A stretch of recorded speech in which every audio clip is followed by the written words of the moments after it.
সবাইকে শুভ সময় জানাচ্ছি। আমি দস্তগীর জাহাঙ্গীর, যুক্তরাষ্ট্র থেকে। যখন ঢাকা সহ সারা বাংলাদেশে যখন খন্ড খন্ড মিছিল হচ্ছে আওয়ামী লীগের পক্ষে এবং সরকারের স্বরাষ্ট্রমন্ত্রী যখন সরাসরি নির্দেশ দিচ্ছেন যে আওয়ামী লীগকে প্রতিহত করতে হবে, তাহলে ল এনফোর্সমেন্ট যেখানে বহিঃশত্রুকে বাংলাদেশে ঢুকতে দিচ্ছে, আবার বাংলাদেশের একটাই পার্টির উপর আক্রমণ করছে, এই ল এনফোর্সমেন্টের ভয়ঙ্কর পরিস্থিতিতে ডক্টর ইউনূস নিয়ে যাচ্ছে। আপনি একজন আমেরিকান পলিটিশিয়ান, আপনি একজন বাংলাদেশের বীর মুক্তিযোদ্ধা, আপনি একজন আজীবন মুক্তিযোদ্ধা। বাংলাদেশের এই পরিস্থিতি নিয়ে স্টেট ডিপার্টমেন্ট যেরকম ভাবে তাদের ওয়েবসাইটে প্রচার করেছে, যেমন এম্বাসির ওয়েবসাইটে প্রচার করেছে, আমাদের বাংলাদেশকে এই আমেরিকার যে একটা পরিস্থিতি তৈরি হয়েছিল, যেটা আপনি বলেছেন যে ভারতের সাথে যুক্তরাষ্ট্রের প্রেসিডেন্টের যে কথা হয় যে তোমাদের শত শত বৎসরের সম্পর্ক, সেখানে সেই সম্পর্ক আমাদের চেয়ে তোমরাই ভালো বুঝবে, শুধু রাজনৈতিক নয়, ঐতিহ্যগত ভাবে, ভাষাগত ভাবে তোমাদের সম্পর্ক। সেই সম্পর্ক থেকে আমেরিকার এই মুহূর্তে দেখা যাচ্ছে ইন্দো প্যাসিফিক জোনে চায়নাকে আটকানোর জন্য সমস্ত পরিকল্পনায় আমাদের ডক্টর ইউনূসকে সেখানে ক্রীড়নক হিসাবে ব্যবহার করার জন্য তারা ব্যবস্থা নিচ্ছে, এটাই আমাদের ধারণা। এই সম্পর্ক থেকে বাংলাদেশের মানুষকে আমেরিকা কি ধরনের সহযোগিতা করতে পারে, আপনার কি মনে হয়? এই সেনা প্রধান আমরা আলোচনা করেছি, আমরা সবাই জানি সে সিদ্ধান্তহীনতায় ভোগে এবং বাংলাদেশের যে পরিস্থিতি সৃষ্টি হয়েছে এই জন্য সে দায়ী। কিন্তু একটা জিনিস, আমি মুক্তিযুদ্ধে ছিলাম, সেনাবাহিনীর সাথে কাজ করেছি, আমাদের মুক্তি বাহিনী সেনাবাহিনীর ডিসিপ্লিনে চলেছে। সেটা হলো সেনাবাহিনী কোনো গণতান্ত্রিক দল নয়, এটা একটা প্রতিষ্ঠান যেটা কমান্ডারের নির্দেশে চলে। কমান্ডার যদি ভুল বুঝেও বলে যে go and face the bullets or tank, সেনাবাহিনীর সদস্যকে তাই করতে হবে। এই সেনাপ্রধান কি করতেছে? মিটিং ডেকে সিদ্ধান্ত নেয় কি করবে। যখন 3 আগস্টে দেখা গেল দেশ ধ্বংসের মুখে, সেনাবাহিনীর উচিত ছিল শাসনতন্ত্র রক্ষা করে, শাসনতন্ত্র অনুযায়ী যে সরকার তাকে রক্ষা করা, জানমালের রক্ষা করা। সরকারকে রক্ষা করতে পারলো না, কিসের জন্য? ইউনাইটেড নেশনস এর হিউম্যান রাইটস কমিশনারের পক্ষ থেকে একটা টেলিফোন বেয়ে লেজ গুটিয়ে তারা চুপচাপ বসে থাকলো যে তারা জনগণের বিরুদ্ধে গুলি ছুড়বে না। মব কন্ট্রোল করতে গুলি ছুটতে হয় না আজকাল। ওয়াটার ট্যাঙ্ক রয়েছে, সাউন্ড গ্রেনেড রয়েছে, ব্যারিকেড সৃষ্টি করা যায়, এটা করে কয়েক লক্ষ লোককে ইজিলি ঠেকানো যেত। শেখ হাসিনা সরকার যদি আর একটা দিন সময় পেত, তারা হয়তো 1 লক্ষ লোক সেদিন ঢাকায় এসেছিল, শেখ হাসিনা তাকে লক্ষ লক্ষ লোক ঢাকায় আসতে পারত উনি যদি চাইতেন প্রতিহত করতে। কাজেই সেনাবাহিনী, এই সেনাপ্রধান বা সিনিয়র লিডার যারা আছে সেনাবাহিনীর, তারা এই সেনাবাহিনীকে একটা গণতান্ত্রিক প্রতিষ্ঠান হিসাবে কনসিডার করে তাদের মতামত নিয়ে কাজ করে। যুদ্ধে স্প্লিট অফ এ সেকেন্ড সেনাপ্রধানকে বা কমান্ডারকে ডিসিশন নিতে হয়। সে তখন মিটিং করে জনমত সৃষ্টি করে সে কোনো সিদ্ধান্ত নেয় না। কাজে মিলিটারি পয়েন্ট অফ ভিউ এই সেনাপ্রধান একজন ব্যর্থ সেনাপ্রধান। এই সেনাপ্রধানের যারা সিনিয়র লিডার তারাও সবাই ব্যর্থ অধিনায়ক বা তারা কমান্ডার। তো কাজেই এখনো সময় শেষ হয়নি, এখনো এই সরকার টিকে আছে সেনাবাহিনীর সমর্থনে। এখনো যদি এই সেনাবাহিনী এবং ওয়াকার, জেনারেল ওয়াকার যদি বলে ইউনূস সরকারকে চলে যেতে হবে, within a second they will leave. কারণ জনগণ তাদের বিরুদ্ধে, বিভিন্ন প্রতিষ্ঠান তাদের বিরুদ্ধে, কিন্তু সেনাবাহিনীর সিদ্ধান্তহীনতা এবং তারা কোন পক্ষে, যেটা আমার কাছে কোনো প্রমাণ নাই, মবিন সাহেব উল্লেখ করেছেন, তারা ষড়যন্ত্রের একটা অংশীদারী হতে পারে, পার্টিও হতে পারে। তো এখনো সময় আছে, it is not too late. এই সেনাবাহিনীর যারা নেতা আছেন, সেনাপ্রধান সহ এবং এন্টায়ার সেনাবাহিনী, এখনো যদি তারা তাদের ভুলের বা তাদের দায়িত্বের অবহেলার যদি সংশোধন করতে চায়, এখনো সুযোগ রয়েছে। ইউনূস সরকারকে উৎখাত করে একটি জাতীয় সরকার অথবা নিরপেক্ষ সরকার, এমনকি প্রেসিডেন্টের আন্ডারেও একটা ইমার্জেন্সি ডিক্লেয়ার করে একটা নিরপেক্ষ সরকার গঠন করা যেতে পারে। কারণ ইউনূসের আন্ডারে কোনো নিরপেক্ষ নির্বাচন হবে না, কারণ তার ছাত্ররা, তার যে সন্ত্রাসী সমর্থক, তারা একটি দল গঠন করেছে, তারাই বলতেছে ইউনূসকে 5 বছর ক্ষমতায় থাকতে হবে। তো সে হলো একটা দলের সমর্থক ইউনূস, সে কিভাবে নির্বাচন প্রতিষ্ঠিত করবে? কাজে বাংলাদেশের ভবিষ্যৎ নির্ভর করতেছে ইউনূসের অপসারণ এবং নির্দলীয় নিরপেক্ষ নির্বাচন, এবং সেনাবাহিনী তাদের ওই 10% সেনাবাহিনী জাতিসংঘে চাকরি করবে সেই ভয়ে তারা তাদের যে কনস্টিটিউশনাল রেসপন্সিবিলিটি, তাদের যে শাসনতান্ত্রিক দায়িত্ব, সেইটাকে অবহেলা তারা করছে, সেটা পালন না করে তারা চুপচাপ আছে ইউনাইটেড নেশনসের চাকরি যদি হারায়। আর রোহিঙ্গার কথা, ইউনাইটেড নেশনসের ইয়ের কথা বললেন, এই ইউএনও হলো part of A conspiracy against Sheikh Hasina government.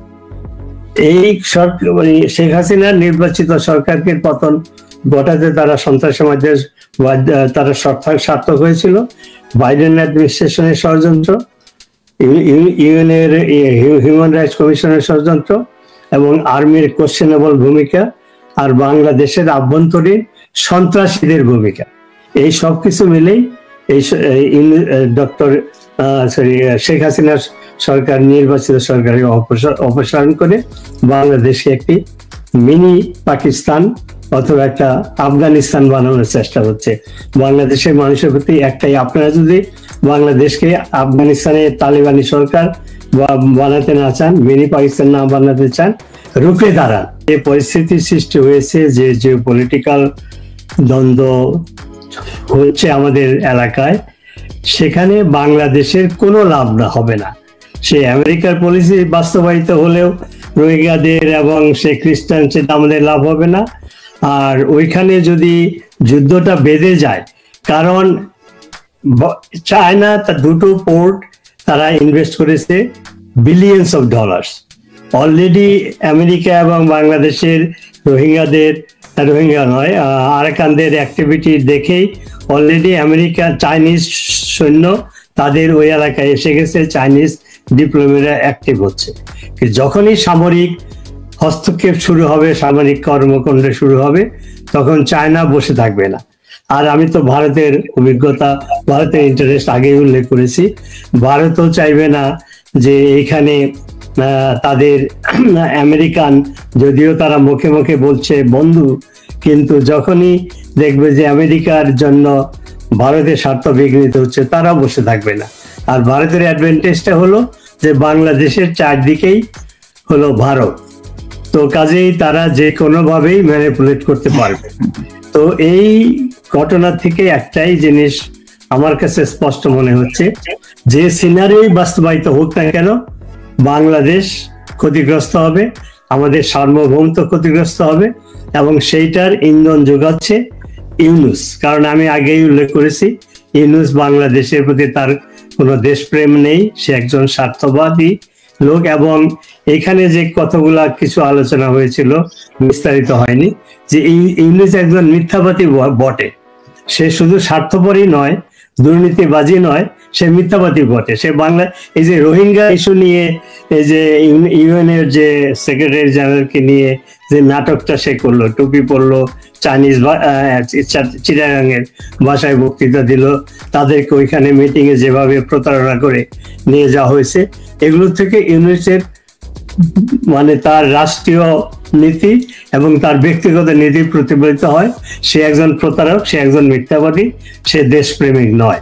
তো কাজেই যদি একটা নির্বাচিত সরকার থাকতো, আওয়ামী লীগের সরকার থাকতো বা অন্য যে কোনো নির্বাচিত সরকার থাকলে, তারা বাংলাদেশের স্বার্থ নিয়ে ব্যক্তিগত স্বার্থে ক্ষমতায় থাকার জন্য ইউনূস যেভাবে সিনেমিনে খেলছে, সেটা কেউ করতো না। কাজেই আমরা যদি আমাদের সার্বভৌমত্ব রক্ষা করতে চাই, আমাদের যে আদর্শ উদ্দেশ্য নিয়ে মুক্তিযুদ্ধের এত ত্যাগের বিনিময়ে আমরা বাংলাদেশটাকে প্রতিষ্ঠিত করেছিলাম যে অসাম্প্রদায়িক একটি দেশ, সেটা যদি বাস্তবায়িত করতে চাই, আমাদের সার্বভৌমত্ব যদি রক্ষা করতে চাই, তাহলে এই ইউনূস সরকারকে ইমিডিয়েটলি সরাতে হবে ক্ষমতার থেকে। কারণ এর আন্ডারে বাংলাদেশে কোনো সুষ্ঠু নির্বাচন হবে না, নিরপেক্ষ নির্বাচন হবে না, এবং সে যে সমস্ত ষড়যন্ত্র এখন করছে, দীর্ঘদিন ক্ষমতায় থাকার জন্য সে ষড়যন্ত্র করছে। তার সহযোগীরা, সমর্থকরা বলছে তারা 5 বছর ক্ষমতায় থাকা উচিত।